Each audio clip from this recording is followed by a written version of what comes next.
let's let's go to our esteemed Honorable Paul Hellyer of Canada. We would give you 20 minutes, sir. Thank you very much, Mr. Chair, and thank you for giving me this opportunity to speak. And thank you, Steve, for the invitation. My name, as I said, was Paul Hellyer. I'm a former Minister of National Defence for Canada. I served in 3 governments during a total of 23.5 years as a Member of Parliament. Although as Minister of National Defence, I had sighting reports of UFOs. I was too busy to be concerned about them at the time because I was trying to unify the Army, Navy and Air Force into a single Canadian Defence Force. And that itself was a kind of battle to the finish. So this was not high on my agenda. But about 10 years ago, I started getting interested due to a young man from Ottawa sending me material on the subject. I told him I was too busy to read it, but he had confidence that someday I would. He sent me a copy of Colonel Corso's book, The Day After Roswell. It took me a while to get around to reading it, but I took it for my summer reading in 2005 and was really impressed with what was contained in it. And what I thought to myself is there are huge issues here, huge issues. And the American people and the people of the world have a right to know what's going on because they're part of it. It's not just an isolated thing. And so after confirming the contents of the book with a retired United States Air Force general, I accepted the invitation of Victor Vigiani, who's over here somewhere, and his cohort Mike Bird to speak to a symposium at the University of Toronto. And I said, UFOs are as real as the airplanes flying overhead. That gave me the dubious distinction of being the first person of cabinet rank in the G8 group of countries to say so unequivocally.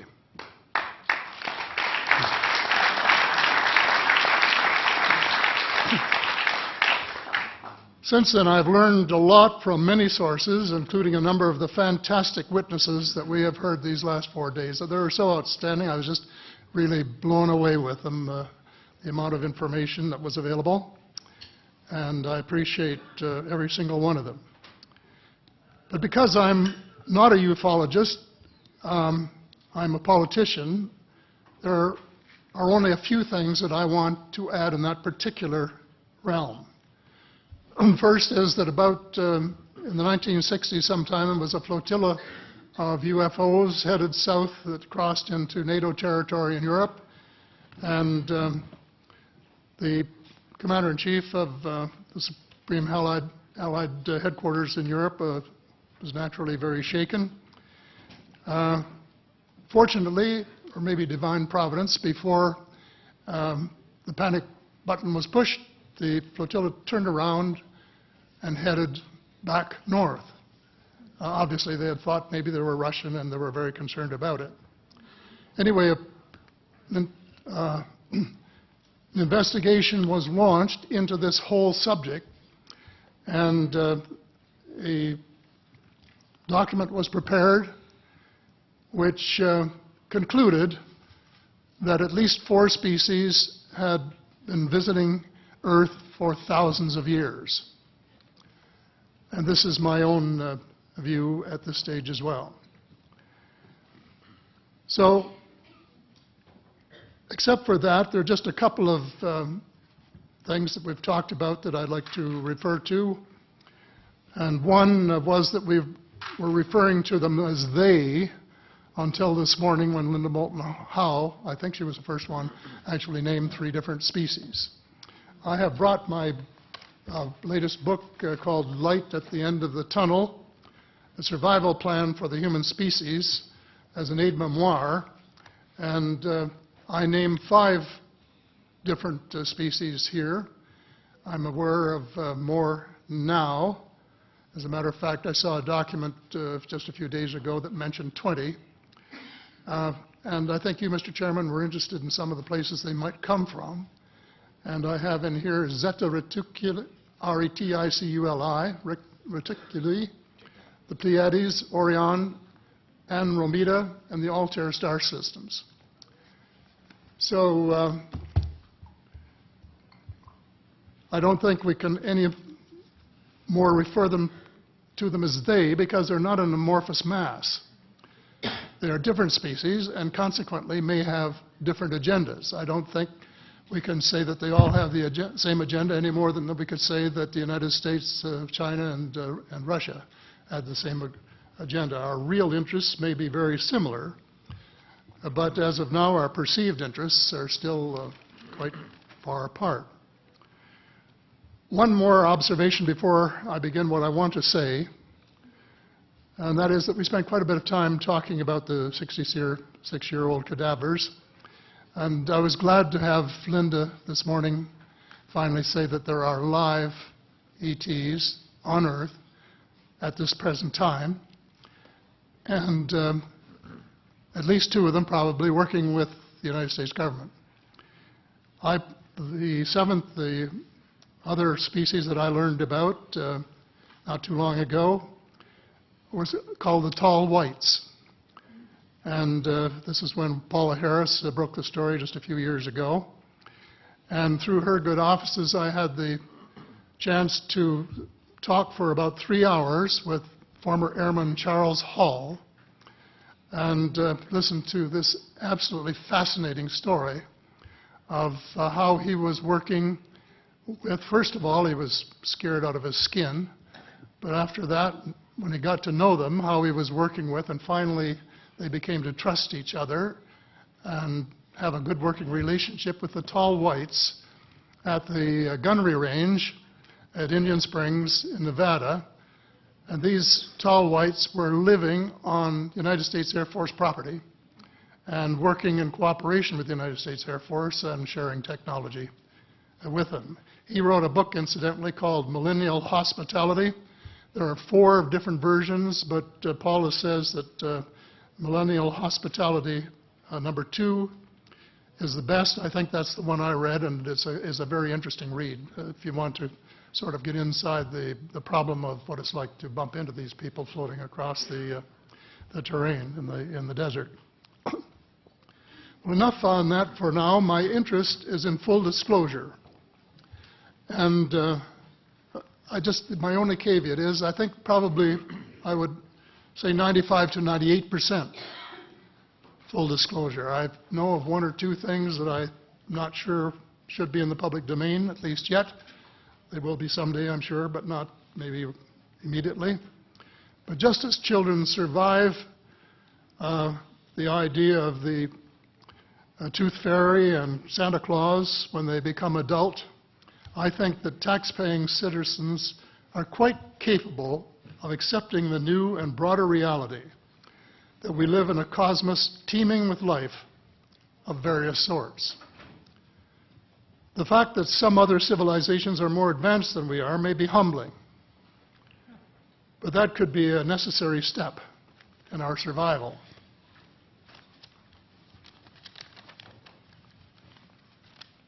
The world is an unholy mess.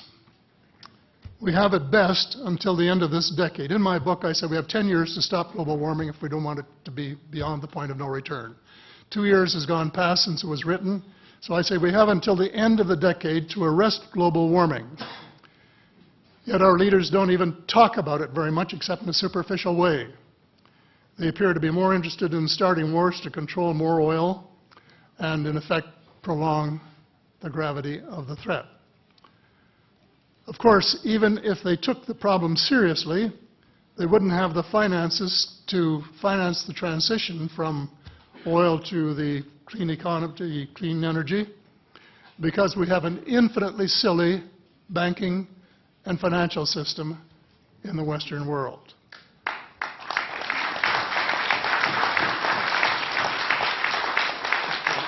And the United States Congress, I regret to say, is partly responsible. And I'd be glad to elaborate on that later if you're interested. And finally, they need the technology for clean energy. And it exists, and it's being kept secret by the same vested interests who control our destiny.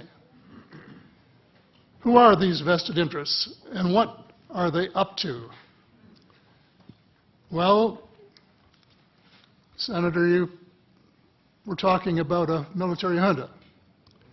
In my opinion, that is true, but I have broadened and deepened the definition to cabal, and the cabal comprises members of the Three Sisters: the Council on Foreign Relations, the Bilderbergers, and the Trilateral Commission, the International Banking Cartel, the Oil Cartel, members of various intelligence organizations, and select members of the military junta, who together have become a shadow government of not only the United States, but of much of the Western world.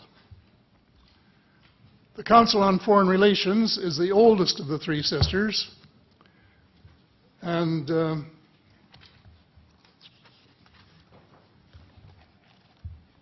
as early as October 1940, years before Germany surrendered to the Allied armies and to vaporize Hitler's vision of empire, the Council's Economic and Financial Group drafted a memorandum outlining a comprehensive policy, quote, to set forth the political, military, territorial, and economic requirements of the United States in its political potential leadership of the non-German world, including the United Kingdom itself, as well as the Western Hemisphere and the Far East. The Council made absolutely no effort to disguise, where's that? Right next page, yeah. The Council made no effort to disguise the fact that the purpose of the Grand Area and later world hegemony was to support an expanding U.S. economy, to provide it with raw materials and markets for its products. This was labeled the national interest, quote unquote. It was equally clear that the national interest was the interest of the ruling elite, whose members comprised the Council. The real interests of the majority of rank-and-file Americans was never a factor in the equation. So,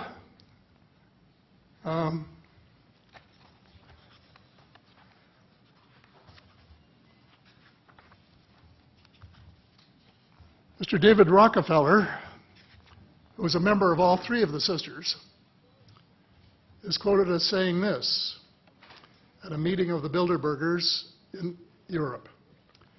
We are grateful to the Washington Post, the New York Times, Time magazine, and other great publications, whose directors have attended our meetings and respected their promises of discretion for almost 40 years. It would have been impossible for us to develop our plan for the world if we had been subjected to the lights of publicity during those years. But the world is more sophisticated and prepared to march toward a world government. The supranational sovereignty of an intellectual elite and world bankers is surely preferable to the national autodetermination practiced in past centuries. He, of course, pretended he didn't say that, but the witness this is reported by Daniel Estulin, a thoroughly reliable reporter who has written the true story of the Bilderberger Group. And if you want to really get inside of what's been going on there for this long time, that's a good place to go. So anyway, you hear what Mr. Rockefeller said, and so there you have it. The aim of the game is a world government comprising members of the cabal who are elected by no one and accountable to no one. And according to Mr. Rockefeller, the plan is well advanced. Does this help you to understand why our civil rights are being taken away from us? I say us, because Canada too is included in the grand plan. A giant leap in the wrong direction followed the end of the Cold War.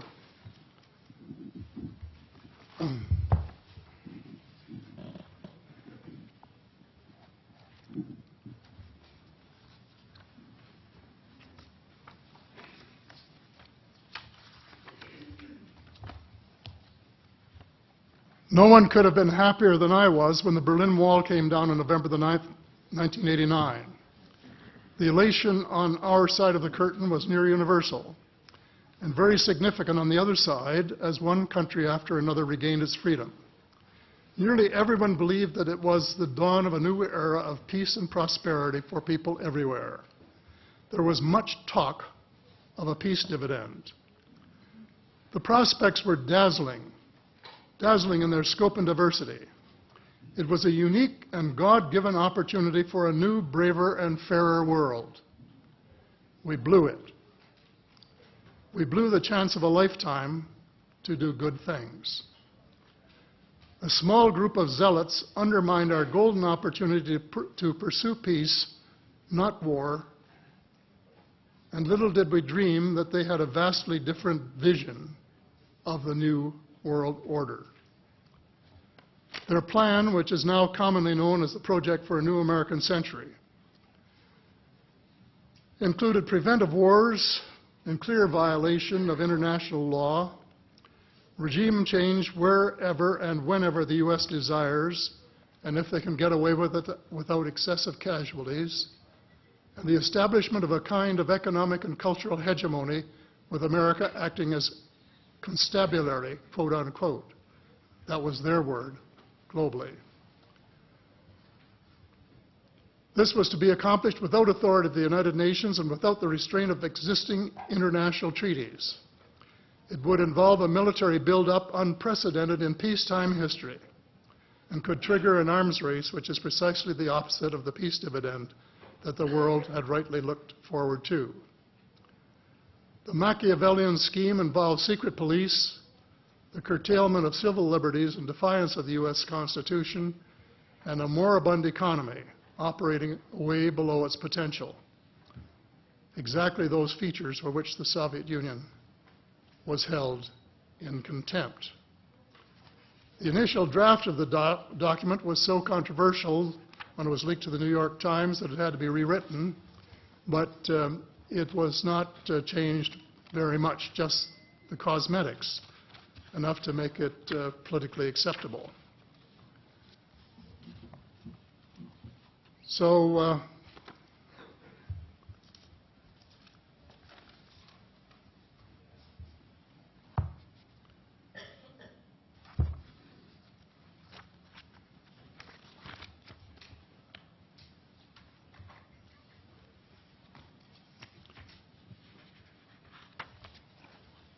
I have a few minutes here to my bearings.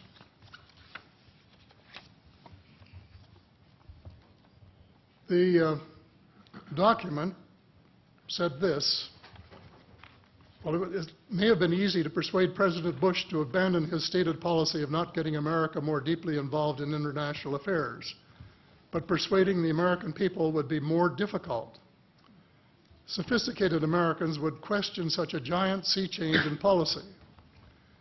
The authors of Rebuilding America's Defenses, Strategy, Forces, and Resources for a New Century recognized this difficulty from the outset because their document contained the following sentence: further, I'm quoting, further, the process of transformation, even if it brings revolutionary changes, is likely to be a long one, absent some catastrophic and catalyzing event, like a new Pearl Harbor. Well, it wasn't too long before they got their catastrophic and catalyzing event. Terrorists struck the World Trade Center in New York and the Pentagon in Washington on September the 11th, 2011. And incidentally, they have removed the sentence about Pearl Harbor in the document that you could now get if you went to the internet to find it. Almost the whole world mourned. Canada mourned. The overwhelming majority of Muslims condemned the treacherous attacks. My sympathy for the friends and families of the injured and dead was genuine and unwavering to this day. My sympathy for the U.S. government began to grow a bit thin, however, when I heard President Bush cite the reasons for the attack. And I quote, "Why do they hate us?" he asked rhetorically in an address to the Congress. "They hate what they see right here in this chamber, democratically elected government. Their leaders are self-appointed. They hate our freedoms, our freedom of religion, our freedom of speech, our freedom to vote and assemble and disagree with each other." I felt sad when I heard the President's word. I assumed that he believed what he was saying. But if that were true, he was profoundly ignorant of the real thoughts and feelings of people in other parts of the world. If he wanted to hear the truth, he should have listened to Osama bin Laden, who was well informed concerning the origins of the kind of fanatical hatred of the United States which has led to such treachery. This is his version of events. Every Muslim must rise to defend his religion. The wind of faith is blowing, and the wind of change is blowing to remove evil from the peninsula of Muhammad. Peace be upon him. As to America, I say to you and its people a few words. I swear to God that America will not live in peace before peace reigns in Palestine and before all the army of infidels depart the land of Muhammad. Peace be upon him. That is clear enough. The dislike of America has nothing to do with democracy versus dictatorship, or wealth, or freedom of religion, or freedom of assembly. It is directly related to American foot-dragging and stick-handling a just settlement of the Palestinian question. Mr. Hellyer, I'd hate to interrupt. Time has expired, but I'm very happy if the panel has no objection to allow another minute or two to finish your statement. How much time do you think you need to finish it? I think probably somewhere between 1 and 5 minutes, most. I think we'll give you 2 minutes to finish your statement, as much as I'd like to grant more. Thank you. Okay. In short, American foreign policy was the root of the conflict. So here we are more than a decade later fighting another war that can't be won. There is no country on earth powerful enough to protect its citizens against fanatical hate, as we learned from the Boston Marathon. And the mere attempt to pursue the impossible pits neighbor against neighbor and the state power structure against everyone. All of the freedoms won by the millions of men and women who fought and died in World War II are being flushed unceremoniously down the drain. The only hope of peace is a negotiated settlement. This will require a paradigm shift in American attitudes. It involves a de facto renunciation of the plan for a new American energy and the adoption of a pledge of cooperation with all humankind to build the kind of world which we are collectively capable of. Young people everywhere need to be challenged by a noble cause. They need to be involved in arresting global warming, creating a banking system that is just and sustainable, and lead the way in the transformation to the new reality that we have to live in harmony with our celestial neighbors, as well as seeking peace on earth. In a word, we have to become spiritual beings and practice the one tenet that the world's major religions have in common, and that is the Golden Rule. In this field, too, and I just want to read one paragraph at this time, if you'll allow me, Mr. Chair. Well, we will allow that, but there's only about 30 seconds, so I hope you can conclude it with that statement. Fast. Thank you. This is from the late Dr. John Mack, an American secular Jewish psychiatrist who became a world leader in interviewing abductees, or experiencers, as he called them, came to this conclusion in a startling book, Passport to the Cosmos. Quote, although the aliens are not themselves gods, their behavior is sometimes anything but godlike. Abductees consistently report that the beings seem closer to the Godhead than we are, acting as messengers, guardian spirits, or angels, intermediaries between us and the divine source. Thank you. Thank you very much.